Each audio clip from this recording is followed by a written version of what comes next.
The Hard Count is presented by BetMGM. As y'all know by now, we've teamed up with BetMGM this college football season.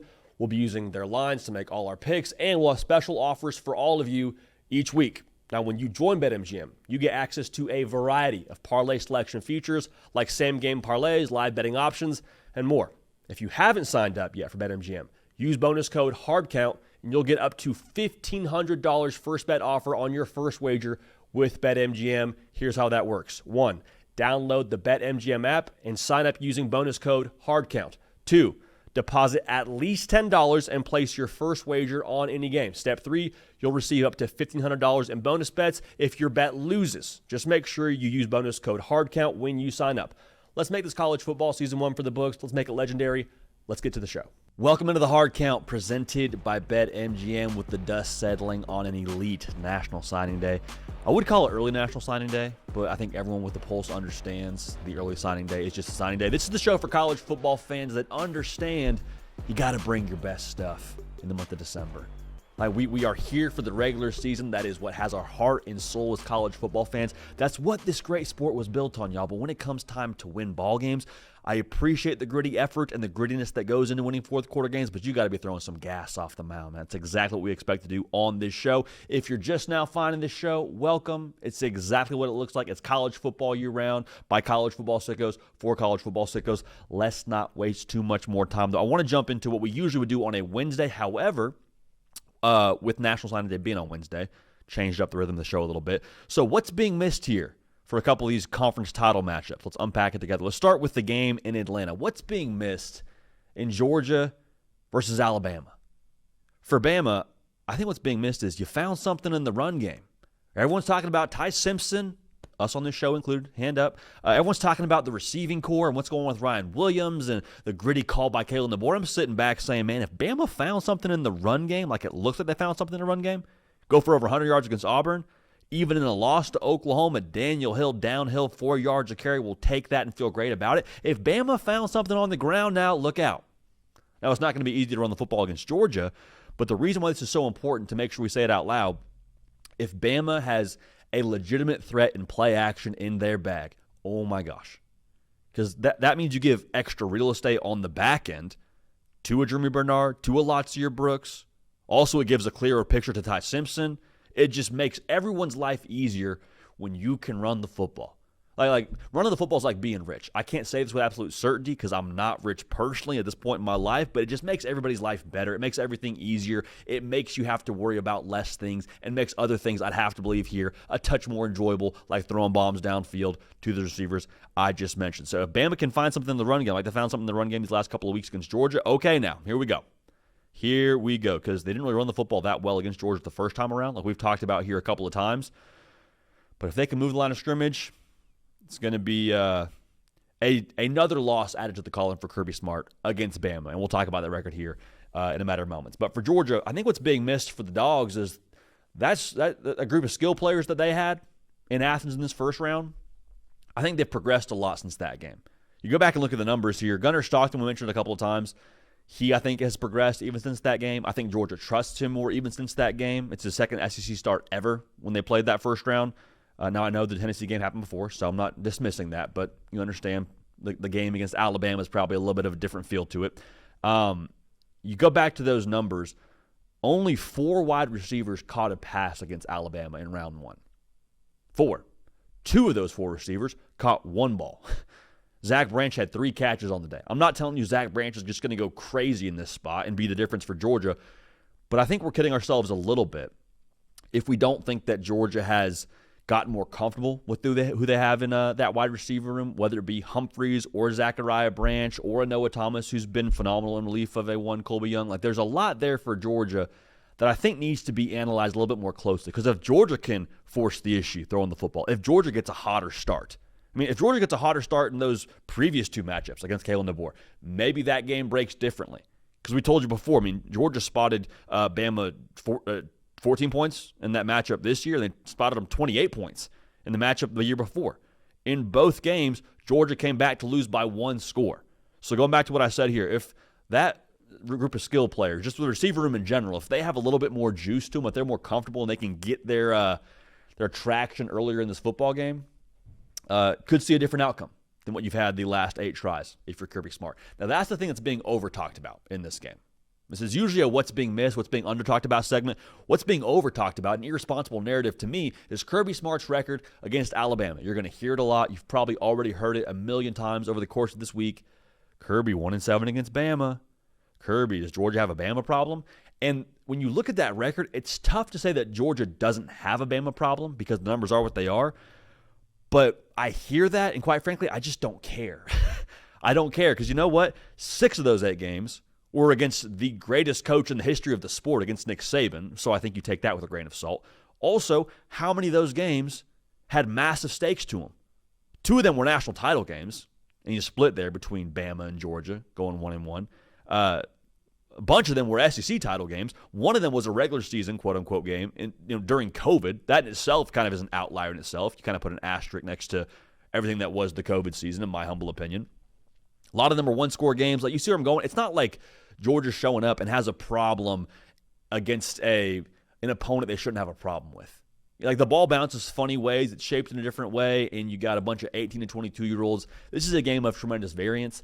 And the fact that Georgia's in all of these games, I don't think you don't get any more sleep at night because you were close against Bama in a lot of those 8 games. But I do think you have to at least take into account the context, the stakes, the game of themselves, and the way they broke. Like, to be real here, too, that one game that broke for Georgia in the national title game their way, Bama was down at receiver. So you could be living in a world here where Georgia has no wins against Bama, or you could be living in a world here where Georgia has a 500 record against Bama, just by nature of how those games went. So, again, I'm not trying to water down the importance of that 1-7 record. I'm just telling you, for this game, that record should mean nothing.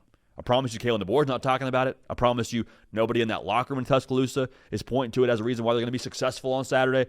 I just think that Kirby Smart 1-7 stuff against Bama, a little bit overdone for my liking. I don't think it'll have any factor in this game, and I would care a lot more if it was Auburn or Kentucky that was giving Georgia massive problems, and that was Kirby Smart's record. It's Bama. For the most part, it's been Nick Saban, and even Kalen DeBoer in his own right, one of the best coaches in college football. So that's what's being missed, what's being under-talked about and over-talked about in the SEC championship game. Now, the Big Ten title game, it's going to be a movie.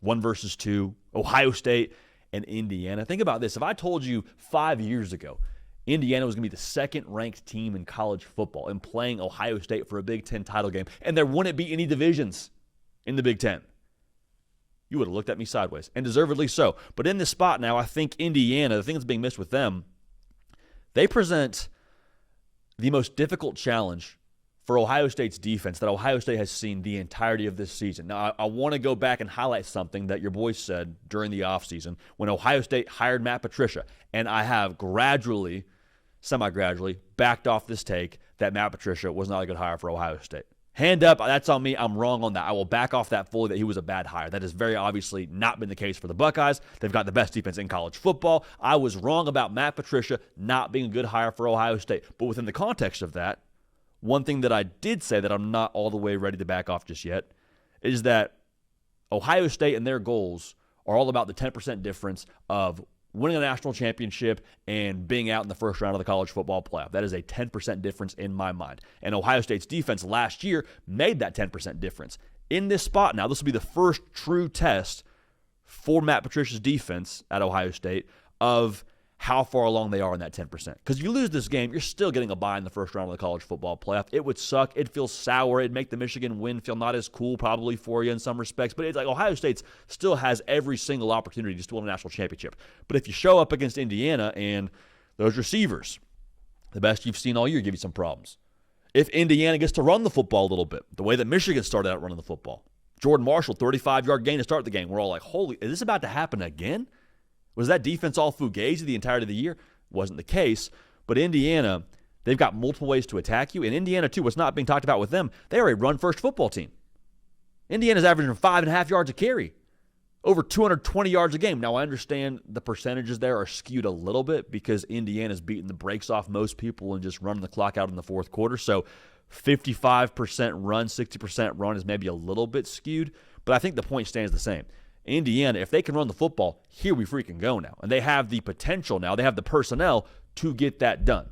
Does Ohio State show they have that 10% difference ingredients in this spot win the football game and make you feel better if you're a Buckeye fan about going back-to-back. Now, I think what's being missed for Ohio State, I think we all moved way too quickly off of what we saw in that Michigan game.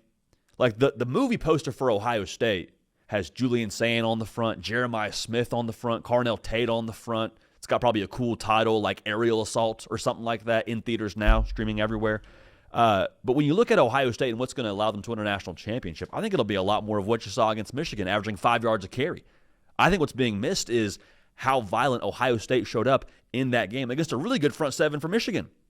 Like, I know you hate Michigan if you're Ohio State. I get it. I love the rivalry aspect of it, but you can't say they're not a good defense.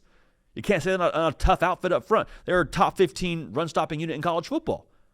Like, you, I think, should feel very accomplished and very proud of what you did up front. I think there's some staying power to that. So what's being missed is Ohio State is in this part of the year now where they're going to show up with, I think, a little bit more violence because of the way they save some of their snaps off their starters for the better part of the regular season.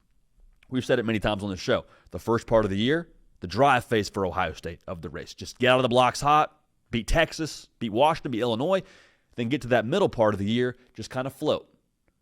Beat the teams you got to beat your Wisconsins, beat your Purdues, beat UCLA, feel good about all that. But then when you get to Michigan, you start to kick. And when I say start to kick, you're giving everything you got down the stretch, everything you got physically on that line of scrimmage down the stretch to go win a national championship. They're very comfortable winning games without Julian Sayin going for over 300 yards. In fact, Julian Sayin hasn't thrown for over 200 yards since the Purdue game. And I still think he has every chance to win the Heisman Trophy. We'll talk about that a little bit later in the show when we talk final conference predictions here, or final conference title predictions here with Caden Smith. But the point stands. The survival kit and the physicality of Ohio State, I think, is elite, and I think it's not being talked about nearly enough going into this game. The last thing I want to say about this game, if you're expecting this game to be a rerun of what you saw in Columbus last year when Kurt Cinetti and the boys rolled into the shoe, you are very sadly mistaken. Indiana now has players to make this game a game.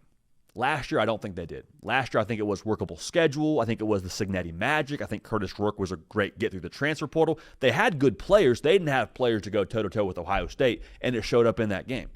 Now, there's some things that you say, JD, if the special teams shows up in a different way, maybe it's a different game flow. I hear that, but I don't agree with that. I think this version of Indiana can legitimately make it a game with Ohio State. Now, to be clear, I picked Ohio State to win. I think Ohio State will eventually end up giving a pretty good scare to that number, depending on what it's at during game time. But all that's to say, this will be a good test for Ohio State. Don't do the thing where Ohio State wins and it's like, oh, well, Indiana's Indiana. Indiana's kind of fugazi, right? No. We know who Indiana is. Indiana's a good football. They went to Austin and beat Oregon by 10 points. Indiana's legit, man. Do not get it twisted. This is not last year's Indiana. So for both teams, we got a good filter on what they'll be here. Because if Indiana's wins and we're wrong, I mean, no question about who Ohio State is either. So that's what's being missed in the Big Ten title game. And, gosh, it's going to be a cinematic conference title weekend. I cannot wait for it. I know you can't either. So if you're new to this show, welcome. We're college football psychopaths. And one of the things that comes with being a college football psychopath is you enjoy the sick, twisted product that is coaches speaking at press conferences. And myself and Caden Smith, we were texting about the Lane Kiffin press conference like it was a freaking Netflix series. We were both binging and exchanging notes about what happened in the most recent episode. So on this show, we do a thing called Coach Translator. We're going to do it right now for Lane Kiffin's opening press conference at LSU. Take what he said at face value, but then dig a little deeper and translate what he really meant to say. One of the questions that he got multiple times throughout this press conference was, hey, Coach, why LSU? You got a good thing going at Ole Miss. You're on the doorstep of making a college football playoff run, trying to win a national championship. Why LSU when you got a good thing going? Go ahead and listen to his answer. Great place where we were at and great support to have to make the decision to leave there, okay, as over the 6 years there. A lot of opportunities to leave, including in this conference, very prominent programs, and never did. And it came down to that at the end of the day. The only one we were leaving for was once we felt this alignment and passion at LSU. Translation. This is where they expect natties. Like, it's not good enough to go win 11 games and make the playoff and talk about the fun season we had. And this is not dunking on Ole Miss. I think Lane Kiffin's just being real here. I want to be where there's the highest possible bar for our football program and for myself because I want to be great. I want to be up there with the best that's ever done it on his Timothy Chalamet stuff, accepting an award at whatever award show it was. I love that quote. I think it's the same thing being said here by Lane Kiffin. Like, I want people to expect the absolute most from us. And the thing that comes with great expectations at LSU is great alignment. Like, hey, they're going to give us what we need. They're going to, from the governor all the way through the people that work in the equipment room and do a phenomenal job, they all expect and will give their best to equate to national championships. And that's what I'm about. And so it got me thinking, man, it's hard to blame Lane Kiffin, I think, even for the Ole Miss stuff. And I was the guy here saying, stay at Ole Miss. You've proven you can win. You've proven you got enough to win. But that's not really the point. It's not the point of, well, we could win national championships here. It's the fact that if we don't win national championships here, it's a failure, and everyone's operating that same way. If I'm a smart kid, I don't want to be at a place where it's okay to get a B-. I don't want to be in a class where it's okay to get a B-. That's what honors programs are for. That's what AP programs are for. That Caden Smith, I'm sure, was frequently in those kinds of classes. And that's why he is where he is right now, man. So that's the whole point I'm saying here. You want to be where there's the greatest expectations, because that's people who care. When people care and they bring the best out of the other people around them that care, good things happen. And there's an obsession with that. Obsessive people attract obsessive people. Lane Kiffin's obsessive, and that's going to be why LSU is successful under his tutelage. And that's a big reason why he made the move to Baton Rouge. It's a different level of urgency, man. I'm all the way here for it. He was also asked about how LSU is going to approach putting their roster together. Hey, National Sign Day is coming up, Coach. It was on Wednesday. By nature of this show being on Thursday, obviously it was yesterday, but this press conference happened on Monday. What's the plan here for putting together a roster in Baton Rouge? We're not signing kids because they're from this school or that school or any of that stuff, okay? We're going to sign the best players that we can on Wednesday, then go to the portal, which I have zero concern about the interest of players with that. Because I know what the interest was of players nationally to come play for us where we were just at. And now when you put that with this stadium and with that logo, I mean, You got time for two more rap and then Ross. makes me want to go get on the phone right now, but the portal's not open. Portal's not open. I would never get on the phone when the portal's not open. That is against the rules. Lane Kiffin's saying that there. The translation there for me is, like, what do you think I'm about to do here at LSU with this support, this logo, this brand power? I was cooking at Ole Miss. It was a top 5 portal class every single year at Ole Miss. What do you think I'm about to do with all the power here that we have at LSU? People want to come play in my system. I'm laying one of the best offenses in college football over the course of the last several years, regardless of where I'm at. You want to come play for our staff and play in our system, but now you don't have to sacrifice anything when it comes to logo, prestige, gear you get to wear when you come to LSU with that logo you got on it. Like, you feel good about coming and playing at LSU. So Lane Kiffin, the translation here is, I was cooking at Ole Miss. What do you think I'm about to do here at LSU with everything we have behind us? And if you're an LSU fan, this has to feel so good, because you got a little taste of this past offseason with the portal class you brought in. Got a little nibble, but after Brian Kelly gets fired, some things come out of the woodworks about, well, hey, maybe Brian Kelly wasn't really a dog on the recruiting trail like that. Like, maybe he liked acquiring talent and liked having good players on his roster, but when it came to actually pounding the pavement and being about that life and jumping on his phone, like Lane Kiffin is tempted to do at the end of that clip, maybe he wasn't really built like that. Lane Kiffin's built like that. Lane Kiffin majors in that. And I love so much he said that with his chest. The fact that he put his chest out and said, I got zero concern about the portal, y'all. It's cooking at Ole Miss. What do you think I'm about to do here at LSU with everything we have behind me? We're going to be just fine when it comes to building our roster. Kiffin was also asked in relation to building the roster, hey, you could have gone a lot of places, Coach, right? NIL is a big deal in college football.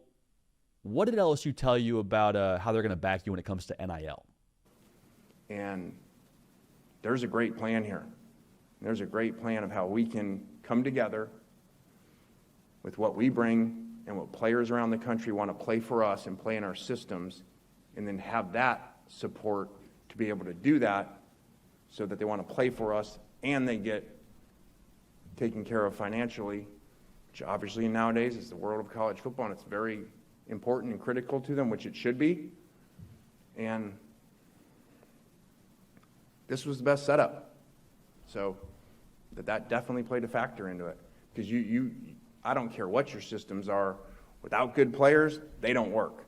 So I actually asked today about my contract, not the numbers. I still don't know them. And I said, hey, just in case I get asked on it. And he said, basically, all four were extremely similar, okay, contracts for me. But in the process of figuring out the NIL packages, those were not similar. Those were not the same. And that's a big part of it. Translation, we got bags, baby, at LSU. We're paid. And I love so much that he went back and said, I don't even know what I'm making here. I asked Jimmy Sexton to not tell me what I was going to make here at LSU. What was important to me was what I'm working with when it comes to swinging a bat on the recruiting trail, in the portal, adding players, because that's how we're going to win football games here, baby. That's how we're going to do it. So the fact that I'm here, we're good, man. We got greenbacks here in Baton Rouge. I wouldn't be here if we didn't have something to back the way that I operate when it comes to acquiring talent. Kind of within this, too, he didn't say this so much in a translation perspective, but I want to just touch on this. They're going to support Lane Kiffin in being Lane Kiffin. Like, translation on all this, too, if you want to take a little bit of a deeper dive, is they're going to let me be me with how I operate. Yeah, I go to the portal a little more than most people. Yeah, I maybe recruit in a different way. But the fact that LSU is like, that's fine. Here's a bunch of money to go do that, speaks to LSU's understanding and support of empowering and being all in on the Lane Kiffin experience. It also goes to this idea of, hey, translation, I'm about being great. I understand, like, I've been paid if I'm Lane Kiffin, is what he's saying there. I'm good. I promise you, I could retire tomorrow, get my family a yacht, get a couple extra houses wherever with beachfront property. I am fine. I don't want to know the number. I want to know where they care enough to give me money to give to our players. That's what it's all about here for LSU. And so, translation, we got bags. Our players will have bags. We will have bags to give players to bring them to Baton Rouge. So we're going to be able to execute and maximize our systems. Now, last thing here, and this was one of my favorite parts of the press conference, got asked a lot about the decision-making process, and he answered speaking about his camp, which includes a Nick Saban and a Pete Carroll when it comes to taking advice. And they had some really good stuff to say about the LSU job, and also had some stuff to say about A1 Monty Kiffin, Lane Kiffin's late father. Take a listen. And he said this is exactly what he would do. He would tell you, boy, go get it, go for it.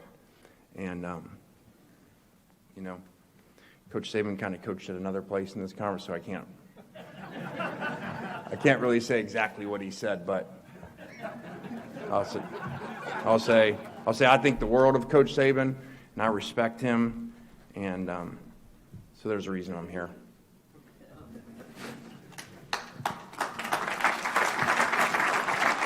All basically said the same thing, okay? They all said, man, you are going to regret it if you don't take the shot and you don't go to LSU. It's the best job in America, it's the best resources, and to win it. And it's obviously been done here before by a number of people.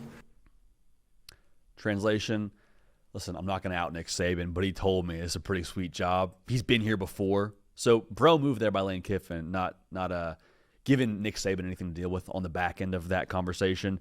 But I kept going back to Lane Kiffin's semi-cryptic post leading up to his decision to leave Ole Miss for LSU, and it was that reading. Remember that reading where it was talking about who do you want to be when you're 90, make a pros and cons list. Have to believe now that who he wants to be when he's 90 is someone who lives without regret. And he's talking to Nick Saban, talking to Pete Carroll, and they say, I think you're going to regret it if you don't do this, Lane. Like, you got a good thing at Ole Miss, but if you don't take this bus right now, man, to LSU, it might not be the most happiest version of yourself when you're 90 years old. And also go back to that reading. It talks about making a pros and cons list. And if there's one reason on either side of the pros and cons list that outweighs the other, then you should roll with that. And I have to believe now the insight from Pete Carroll telling him, hey, your dad would have wanted you to take this job. He'd want you to go for it. He'd want you to take the freaking shot. And when you do, go win the national championship. Like that itself should make you feel some type of way as a human being, but especially if you're Lane Kiffin, hearing one of your mentors who knew your father so well say your dad would want you to go do this. Like, that was, to me, potentially the one reason that outweighed the others is this is your shot. Your dad would want you to, and he'd tell you to go maximize it and go win a national championship. So a lot to unpack there with Lane Kiffin. Y'all, to be real, we had to kind of even cut down some of the things we wanted to translate from this press conference, but in terms of winning a press conference, I think it's pretty safe to say Lane Kiffin did that, and it got me jacked up about what he can do at LSU and what they could be here over the course of the next few years. So spark notes here, there. Why LSU? Because they're obsessed. I'm obsessed. They want to win. I want to win, and we're all aligned together.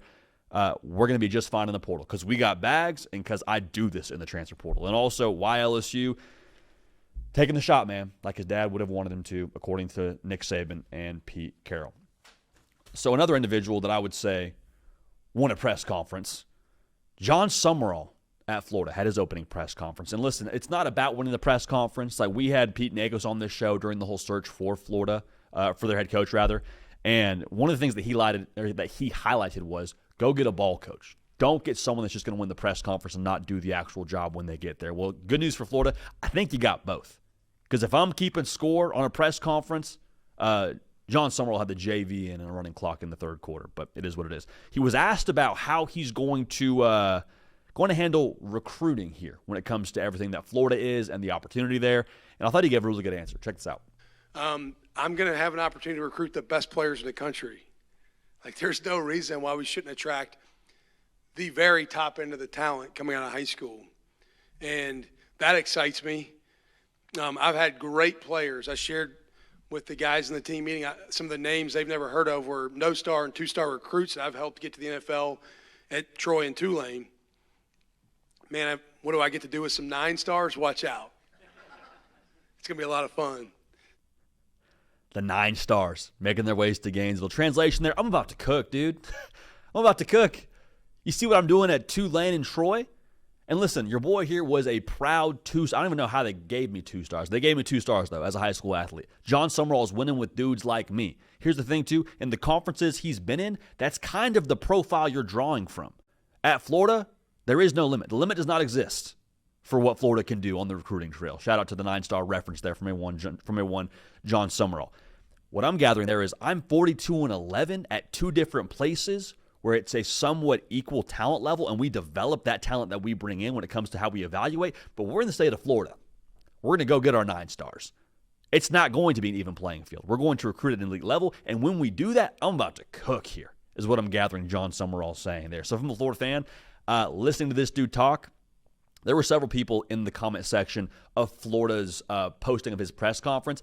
And here's the thing. When Jon Sumrall got hired, there was this feeling, I think, across the Florida fan base of, well, hey, didn't we just hire a G5 head coach? I'm not sure about this guy. A lot of comments on that press conference video saying, I'm in. Hey, I wasn't sure. Took me a couple days. I'm in now. I'm in on Jon Sumrall. So if Jon Sumrall can recruit fans who were out on him before with a press conference, what's he doing with a few phone calls, FaceTime, text messages, social media messages to recruits to come play for him? Because I'll tell you this, I think he's going to win a room. I think he's real. I think he's authentic. And I think he will recruit at a very high level at Florida. Because here's the thing, too. I don't want to oversimplify recruiting. NIL is a big part of it, obviously. Florida's well-resourced on that front. To me, some of recruiting is just like, are you willing to do it? Are you willing to call that 17-year-old several times a week and go get on a plane and visit him, or in Jon Sumrall's case here, drive to the nearest city with all those 5 stars and make the in-home visit? Like, Jon Sumrall is a how you do anything is how you do everything kind of guy.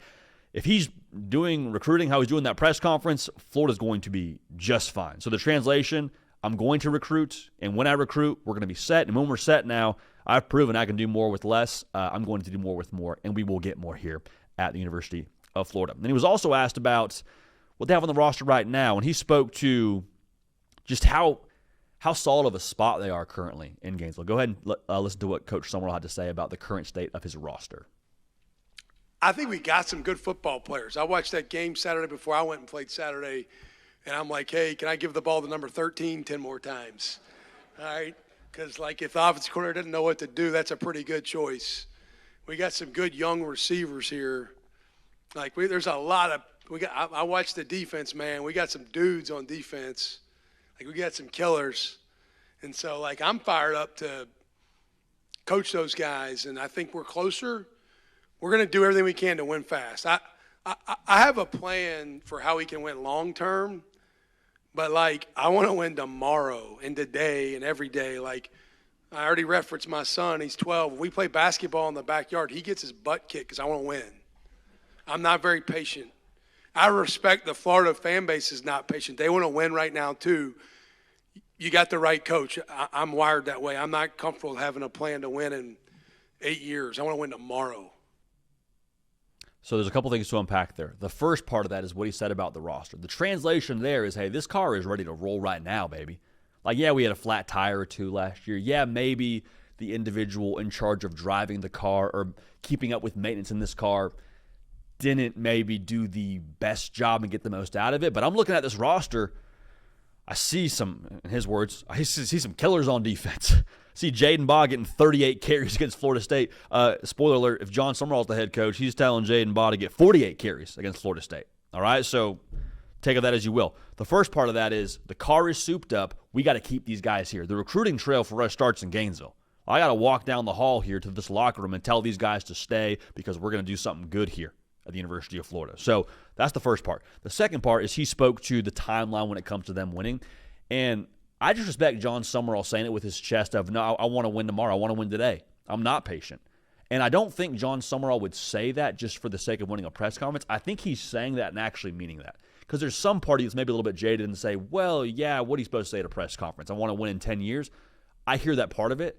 But I think Jon Sumrall, again, is authentic. I think he's real. I don't think he's super into being clickbaity or just winning a press conference for the sake of winning a press conference. This is the same dude that in an interview say he doesn't think his team should be ranked when they're trying to make the college football playoff. It's the same dude who, after a win and an emotional win, says, I don't think we're a very good football team. Like, I don't think he's into just like winning the crowd. So him saying, I want to win tomorrow, I think we can win tomorrow. I have a plan to win tomorrow. I love that. And I think the Florida fan base loves it as well. And I think it is indicative of where you are right now when it comes to your roster. I don't think you just say that willy-nilly without something behind you to feel pretty good about backing it up. Now, this is something, this next one we'll play. I love this clip because I listened to this morning, probably like 6 a.m. I was listening to this Jon Sumrall press conference. And this is, to a T, what I think you want your Florida head coach and his attitude around the job to be when it comes to the undertaking and the privilege, quite frankly, that it is to be the next head guy in Gainesville. It's the Florida freaking Gators, man. Like, I got one of the best jobs in the world. And I'll get emotional because on the plane, I'm thinking about this. I'm like, golly, I got to pinch myself. Like, this is surreal. This has been a dream of mine. And to be able to be the head football coach here, man, it is special to me because this place loves football. It eats, sleeps, breathes, drinks football. So do I. So we're yoked the right way together. That's it, dude. Like, that's the stuff I'm talking about. When Lane Kiffin and the news broke about he's been a little bit irregular in his responses, we're trying to kind of gauge where he's at. He doesn't seem super interested in this job, interested in other jobs. The thing I said immediately after hearing that is like, okay, if he's not all the way in on Florida, then we're good on Lane Kiffin. And that's not saying Lane Kiffin's not a great coach. That's not saying Lane Kiffin couldn't have won you a lot of games if he ended up being your guy in Gainesville. But I want my guy to get emotional about being the next head coach at Florida because it is special. It is a place that deserves someone who's all the way invested and all the way psychopathic about it. I said after that news broke, I want someone frothing at the mouth to be the next head coach. My mentions were lining up of that guy doesn't exist. Who is that person? There's not a coach like that. I don't know. I just saw your next head coach in borderline tears because of the fact he gets to coach the University of Florida. That's special. That's what it's about. That's what it's about at Florida. That's what you've been missing, quite frankly. Not saying Billy Napier didn't understand what Florida was or the job that it was, but I want someone that is willing to, again, be emotional. I said this for Alex Gold, say it about Jon Sumrall. Bleed out on the 50-yard line for a win for the University of Florida. So, again, no knock on Kiffin. Jon Sumrall said even before the press conference started, me and Kiffin had a conversation. We both agreed on the best guy for this job. That soundbite of how much he is dialed in and excited about being the next head coach at Florida, that to me verifies everything about him being the right personality for that job. Now, I love this last soundbite we're going to play here, the last thing we're going to translate. In a roundabout way, he was asked about his background as a G5 coach and how he's going to take on the beast that is the SEC. Because, hey, coach, we just had someone from the G5 take on this job. Didn't work out so great. He checked him real quick. Take a listen. Yeah, no two people are the same, okay? And Coach Meyer, you coached G5 football, I think, right? Yeah, Kurt Signetti coached G5, I think. I actually coached against Kurt some. No two people are the same. You know, just because you're a reporter, I may have had an interaction with another reporter and not liked it, doesn't mean I'm going to judge you that way. judge me for who I am. I'm a winner. We're going to win. And just give me a shot. Believe in me. Here's the deal. I need everybody pulling the rope the same direction. Because if anybody's pulling the other direction, it don't make the job easier. It makes it harder. If we're all Gators, we all want to win, let's do this together. You want to go fast, go alone. You want to go far, go together. Let's go together. Translation, I'm not Billy, brother. I'm not. I'm Jon freaking Sumrall. And guess what? I'm a good football coach. I hate it didn't work out for y'all with Billy Napier. I do. But here's the deal. I'm here now, and I'm not the first G5 head coach to get a job like this. Urban Meyer in the press conference. Just a very smooth point to Urban Meyer. Hey, Urban, you coached the G5 level 2 with Utah? Yeah? You did okay here? Kurt Signetti? He's doing all right now in Indiana, isn't he? Number 2 team in America. There's a track record for this working, and I'm sorry for the way that you got burned, but guess what? I'm not Billy Napier. I'm Jon Sumrall, and I know what the heck I'm doing here. So, yeah, we're going to be just fine. But then he also kind of circles back and says, listen, I understand that there is going to be some different opinions on me as a head coach. I'm here now. I need you with me. If I don't have the support of y'all, it's going to be just a tricky relationship. We're going to be back and forth, and it's going to be just two opposing forces. Let's be together on this, because at Florida, when we're all pulling the same direction with that brand, that logo, same thing I said about LSU and Lane Kiffin, when we're all on the same page here and we're using the muscle the right way with the right form, we got a straight back, set core, shoulders back, all those things, we have a chance to be really strong and really good together. So I'm here now. I'm all in. I hope you're all in on me. Let's go do this thing, man. Because if you're in, we're going to have a really good chance to do some good ththings. So I love that answer, man. I loved him just checking the question, being respectful, not going after Billy Napier, but also making very clear, like, listen, you might be a reporter as well, and I might know other reporters I don't feel as great about, but I'm not judging you because of your job title or your resume. So great stuff from Jon Sumrall. A lot of fun to translate him. Talking to Cato before the show, too, like, do we call it a translator for Jon Sumrall? Because he kind of just says what he thinks, but we'll leave the translator label on it for now until we come up with something else. But if you have an idea in the comment section, let us know for another term besides translator for one Jon Sumrall.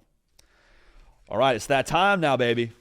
It's that time. It is your favorite part of the week. I would venture to say, too, so the quiet part out loud, probably your mother's favorite part of the week when Caden Smith jumps on the show.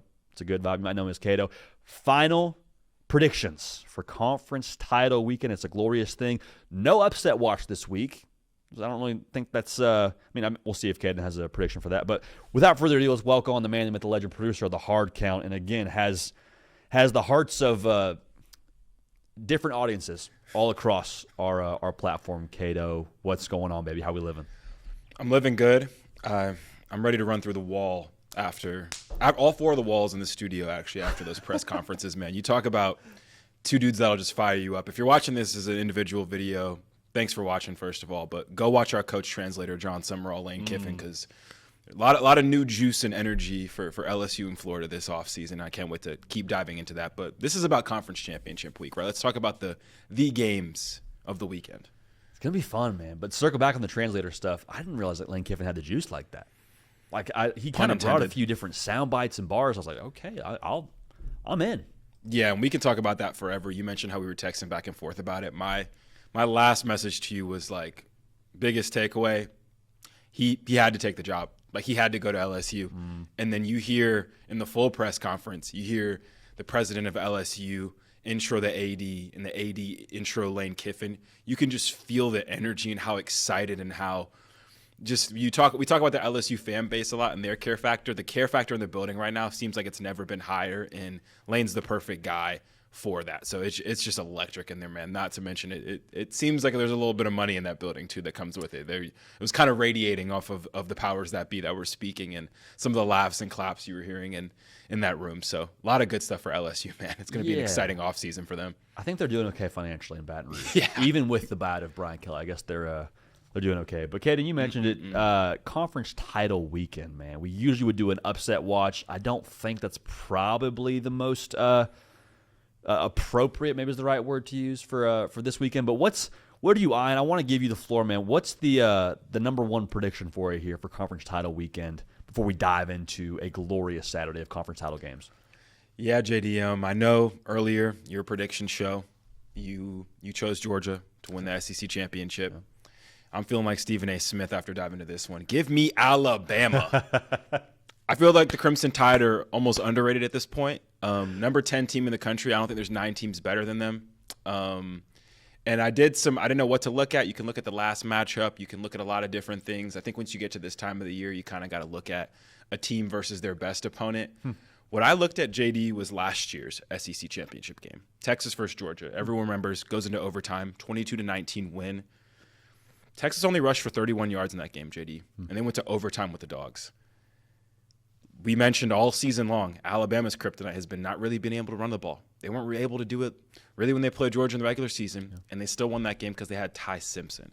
And I think when it comes down to it, when it comes to these teams making deep playoff runs, yes, you'll have to have the run game there. I think an Alabama team who probably feels like they're a little bit underranked, and just coming off of 2 weekends for both of these teams where they didn't look too hot.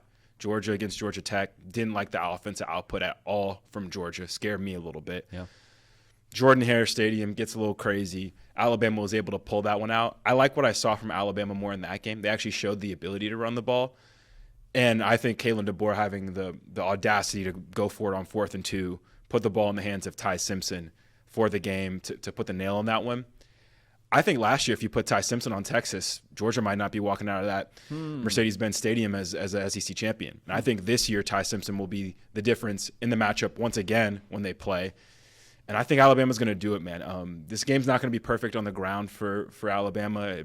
Their defense is getting better. I really liked what Georgia Tech was able to do to Georgia's defense, so I think Alabama's going to be able to be just fine. But at the end of the day, I love Gunnar Stockton. I trust him with my life. But Ty Simpson, man, just seems like the dynamic quarterback right now. Love what I saw with him, especially moving the chains with his legs. I think Ryan Grubb's going to have answers to the test. I like their offense with him and Ty compared to a Mike Bobo, who has gotten the most out of what we've seen. But last week against Georgia Tech, man, like Ryan Grubb's not putting himself in that spot. They're finding answers to the test, and they're going to get points on the board. Only a matter of time kind of thing. So not as much Jeremy Bernard. No Ryan Williams, pretty much. Ty Simpson was still able to do that, and I think Ty and Ryan Grubb are going to have the answers, and I really like, especially looking at Georgia just historically in these kind of games and what it takes to win. Great coaching job by Kirby, great team this year, but I think Ty Simpson is going to be the best player in this game, and I think he's going to do it for Alabama. That's the thing that makes me nervous about that prediction, is just what you said, Ty Simpson. Because there's been many games where it hasn't made sense. Bama's been, I don't want to say like outgained specifically because it hasn't happened like all that frequently where they get outgained and still find a way to win. The Auburn game obviously is a standalone in itself in terms of like a trend for Alabama. But with Ty Simpson, it may not be support on the ground. It may not be a perfect game flow of sorts. He might even start that hot. But at the most important moments, when the chips are stacked, Ty Simpson, time and time again, seems to rise to the occasion. From that 4th and 2 throw to, I mean, they talk about the Vanderbilt game, some of the throws he made in that one. I mean, the game against Georgia to start the year, made some clutch throws downfield to end up allowing them to win that football game. So that makes me nervous. So it's funny, one of my predictions is I think Bama still struggles with Georgia on the ground, man. It's fair. It felt like, to me, Georgia left a little bit more on the bone in that game. And some of that, I don't know if you put on Gunnar Stockton, if you credit Alabama, which I think you absolutely should if you're breaking that one down in hindsight. But I have a really hard time believing that Georgia and what they found, especially in the second half of that game running the football, I think Nate Frazier's improved since then. Chauncey Bowens was phenomenal in that game. He had like 9 yards of carry. I think that variable holds for Georgia. And I think the way that Georgia's matured these last couple of weeks ends up being the difference. Cato, I think when in the preseason, was this the title game that you had? I know you had Georgia in there. Did you have Georgia, Bama? Oh, wow, I forgot. Yeah. And I think I don't want to put words in your mouth. It was close, but I want to say you might. Did you have Georgia in this game in the preseason? Yeah, You're more than within the right to flip. But that's so funny. I've completely lost sight of the fact that yes, I picked Georgia to run the table and win the SEC championship. I did. They did not run the table. Either way, you're right though here. They did make it, and yeah. So I am flipping my commitment though. Nothing wrong with that. The Ty Simpson of it all, man, just scares me, and it's gonna be a close one. It's gonna be a good one for sure. But I just. These two logos, man, they never get old, right? And I'm not subscribing. Notice in my whole rationale, I didn't say anything about Georgia having an Alabama problem, Kirby having an Alabama problem. Yeah. It has nothing to do with that. Just X's and O's, man. It's weird. I kind of think Georgia's more built to have a deeper playoff run, but one game, I like Alabama in this spot, man. I just like the spot there, and I like the recent things I've seen to them compared to Georgia. So we'll see. But yeah, man, do you have any predictions for the Big Ten title game? Maybe. I got, let's go no huddle here with the clock winding down on us with some of our good friends from rivals trying to get into the studio. I'll go no huddle here. I got 2 for you. 1, Julian saying gives him a little Heisman maybe moment. he makes that noise, maybe he doesn't. I don't know. I think Julian Sand locks up the Heisman Trophy against Indiana. And Diego Pavia has been awesome. Jeremiah Love, you could argue, is the best player in college football. But with the way this award goes, Keto, we've seen it many times. It's a vibes award. It's oftentimes a conference title weekend award, even with the last 2 years in a Travis Hunter and Jane Daniels not playing conference title weekend. I still think that trend shows back up. I think Julian Sand has a good enough day at the office in a 1 versus 2 matchup. Voters say, yep, best quarterback, best team. We'll roll with Ohio State's Julian Sand as the Heisman Trophy winner. Then a little bonus here. I think there is only one team from the Big 12 and the G5 in the college football playoff. I think BYU loses the Big 12 title game. Looks like 10 is the cutoff. I don't think they find their way into that top 10 on Selection Sunday. It breaks my heart. And by nature of Virginia beating Duke, only get one G5 team in. So those are my predictions for the rest of conference title weekend. Sayin and 1 from the Big 12 and G5 into the dance, and we'll let the chips fall where they may. Big question for you. Do you think Julian Sand looking like a 12-year-old from the visually, do you think that's hurting his Heisman case? Because I think at this point it is. It might. I mean, I don't know the exact average age of a Heisman voter. I would guesstimate it's someone a little longer in the tooth. I just feel like people aren't taking him seriously, because he looks like a little baby out there. But man, the ball's not touching the ground, guys. I don't know what to tell you. He is completing passes at an unreal rate. I think if he has I think this could be it. I think my advice to Julian, if you do what JD says you're going to do, Heisman moment, I need some Joe Burrow cigar smoke in the locker room kind of moment to get this going, because you're a dog, man, but you're just not looking the part from the neck up to people, and I think it's hurting his case. I think he should be in New York for sure, and I think that if he scores some aura points and shows some maturity, not in his game, because his game is mature, but in some of the small moments, you know what I mean? I think that could do it for him. That could lock it up. Can we grow a beard? Dude, something. No free shout-outs, but your boy takes Nutrafol. Does a lot for the follicles. Maybe, just maybe, we get something from my guy's facial hair, and then bada bing, bada boom, you're in New York winning the Heisman Trophy. Kato, you want to send us out here with your predictions as we wrap this up with conference title weekend on the doorstep for us? Yeah. For some quick ones for sure. I think when I asked you in our rankings prediction, Indiana wins if. For me, it's if they can run the rock. If they can run the ball, they keep this game much more alive. They have let me count, 1, 2, 3, 4. They have 5 guys that have rushed for more than 200 yards this year. That can keep them in the game. When they played Oregon, they only rushed for 111 yards, but they had enough within their offense and their defense to support them to make it happen. This isn't Ohio State. Ohio State and Oregon are not the same. You're going to need to run the ball probably more effective than that, probably more than that, to control this game, because you don't want that offense on the field, and moving the ball against this defense is just a struggle. So I think the first few drives, if we see Indiana's running backs falling forward, gaining some yardage, some tough yardage, moving the chains, I think they'll be in a really good spot. But like I said before, the dynamic play of the quarterback position, I love Mendoza, but the RPO system, I think he's just easier to stop than Julian Sand in this offense. So love Ohio State. BYU, I looked this up, JD. LJ Martin, 217 carries. Bear Bachmeier, 137 carries. Next closest guy, Parker Kingston, wide receiver, 22 carries. Jeez. Their whole identity in that run game is on 2 players. Those 2 players did not play well against Texas Tech. I think that happens again, man. I think Texas Tech is going to do exactly what you said, too. I think unless Bear Bachmeier shows some level of maturity we didn't see 4 weeks ago when they played, just not liking him in that spot either. So they're going to have a lot more going on offense to make something happen. But love Texas Tech in that spot. And you know what? The ACC's been weird this year. Charlotte, a little bit closer to Duke than Virginia. Duke's probably going to win this game. It doesn't make sense. I'm not going to give any kind of breakdown, but Duke probably wins this one just because that's what the ACC's been doing this year. They surprised a lot of people last weekend. I'm not going to get surprised this weekend. Duke, congratulations. I don't know if you're in the conference. I don't know if you're in the playoff, but I have you winning this game, and you're the conference champion. It just doesn't make sense, and that's why it's going to happen. Just a double serving of heartbreak for the ACC the last couple of years between Florida State and then if Duke gets it. And you're probably right. With 2025, the year that it is, Duke's going to find their way into that ACC title championship chair, and we'll see what happens from there if they win the whole thing. But good stuff, Cato. As always, man, appreciate you on the ones and the twos, making it all go. For myself, Judy PicKell, for Caden Smith, we appreciate y'all. We love y'all. We're going to keep this party rolling, and we will see y'all